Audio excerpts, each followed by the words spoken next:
Барлықтарыңызға сәлем достар, сіздермен бірге қазақша трейдер каналы. Мен обратно ютубқа қазір оралып жатырмын. Осы ютуб жағындағы контентті более качественный, кәдімгідей үзбей түсіріп отыруға енді тырысатын боламын. Жалпы осы видеода мен енді сіздермен алдағы болатын аптаға разбор, яғни примерно болжам жасайтын боламыз, кішігірім анализ жасап деген сияқты. Жалпы енді разборымыз бастайтын болсақ, келесі аптаға менде жалпы не көріп тұрмын. Ең бірінші мен давайте барлығымыздың сүйікті активіміз алтыннан бастайық. Алтыннан жалпы мен недельный таймфреймге кіріп бір жалпы қарап алайын бағаның движениесін. Көріп тұрғандарымыздай баға бізде қатты өсіп жатыр. Артынан көптеген имбаланстарды бізде қалдырып жатқан еді. Бізде жалпы осы ай басталысымен, то есть күз мезгілі басталысымен, августтың жалпы қателеспесем 18 сентябрьдің бас жағынан бері бізде баға өте қатты өсіп келе жатыр. Ешқандай разворот жасамай деген сияқты. Сондықтан жалпы негізі кішігірім мен жаңағыдай развороттар күтетін едім алтынға, потому что қатты бізде өсіп жатырмыз. Недельный таймфреймде мен бар болғаны осы имбалансы белгілей аламын. Жалпы и ближайшие имбаланстарды белгілей аламыз. Жалпы осы и мына жақта бізде имбаланс жоқ. Енді дневной таймфреймге өтейік. Дневной таймфреймге өтсек, более уже біз жаңағыдай жақсырақ картинка көре аламыз. Баға өсіп жатыр, там импульс коррекциямен өсіп жатыр баға. Определенный импульс береді, коррекция береді, дальше кетеді деген сияқты. Вот коррекция как раз таки мынандай имбаланстарға болып жатыр. Мына жерде имбаланстың зонасында болды.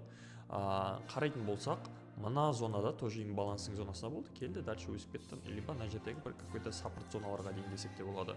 И қазіргі таңда соңғы күнді қарайтын болсақ, соңғы күнді бізде бағаның негізгі бағытын, алтынның бағасы бізде жалпы тоже имбаланстың ішіне кіріп, осы жерден разворот болып жатыр. Бірақ имбаланс ішінде ешқандай снятие ликвидности болмады өкінішке орай. Бізге как минимум снятие ликвидности керек еді. Мына жерде бізде тоже бір бай зона бар, яғни бізге керекті саппорт зона десек те болады осыны. Осындай зоналар бар. Негізі бағасы тереңірек кіргенін қалар едім мен осы имбаланстың ішіне, и как минимум мына ликвидностьтарды шешіп алуға. Осылайынан кетсе, яғни бағыты осылайынан жүретін болса, вообще идеально болады. Негізі атак контекст лонговый. Дальше лонгқа қарай қарастырамыз. Бірақ тереңірек кірмей, без никакой снятия ликвидности баға қатты өсіп жатыр. Бірақ 4 сағаттықта сәл басқашалау бізде ой айтатын сияқты. 4 сағаттыққа қарасақ, как будто бізде мына жерден order flow, снятие ликвидностьпен кетіп бара жатыр.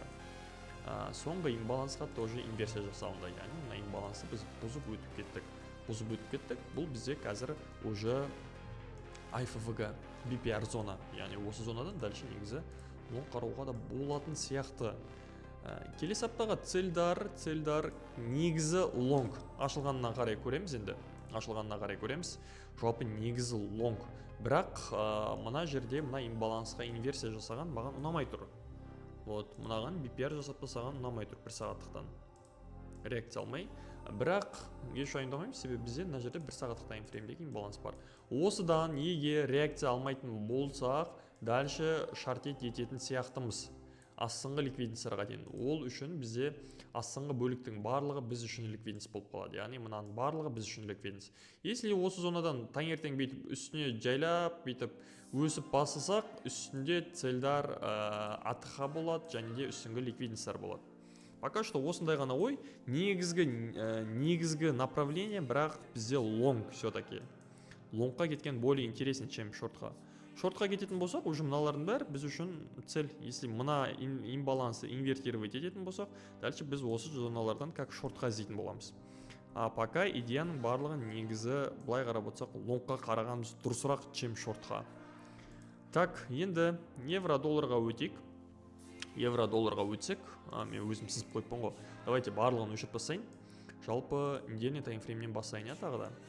Недельный таймфрейм бізге не деп жатыр? Недельный таймфрейм өткен апта бізде осы 2 апта бұрын үстіңгі хай шешілген еді, одан кейін осы апта шортқа кетті. Главный цель шешілді. Астына тоже цельдар барақ, 4 сағат, бір күндік таймфреймнен қалатын болсақ, главный біздің PVL шешілген екен, реакция беріп жатыр. И негізгі бағыт бізде мына жерде открытый имп бар. Негізі контекст шорт, но үлкен таймфреймнен осылай кеткен движениені қалар едім. 4 сағаттыққа өтейік. Негізі шорт зоналар бар әлі, яғни осы имбиттің ішінен шорт қарауға болады. Если бұдан шорт кетпей жатса, үстіңгі жалпы направление, яғни үстіңгі имбаланстан көреміз. Бірінші бағыт осылай, екіншісі осылай. Все-таки шорт. Біз үшін енді жалпы мына снятие ликвидностьтардың барлығы жалпы бізде ликвидность болып қалады, яғни цель болып қалады осылар. Sell side liquidity и бізде PDL болып қалады екен. Жалпы осы төменгі бағытқа қарай мен евроның бағытын күтетін боламын үстіңгі ликвидностьтардан, то есть үстіңгі имбаланстан. И бізде мына жақта қаншама ликвидностьтар арасында жиналып тұр.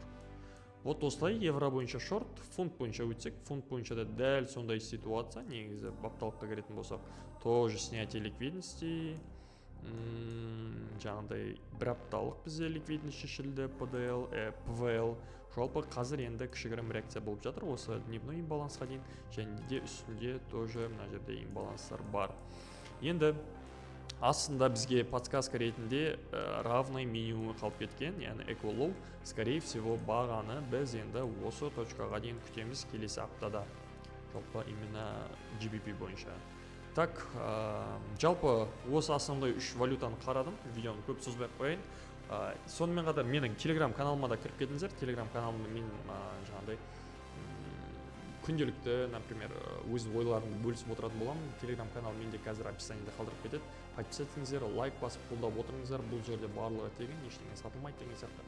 Сондықтан сіздерден максимальный поддержка күтетін боламын. Ал келесі видеоларда кездескенше сау болыңыздар. Телеграмға өтіп подписаться қойыңыздар.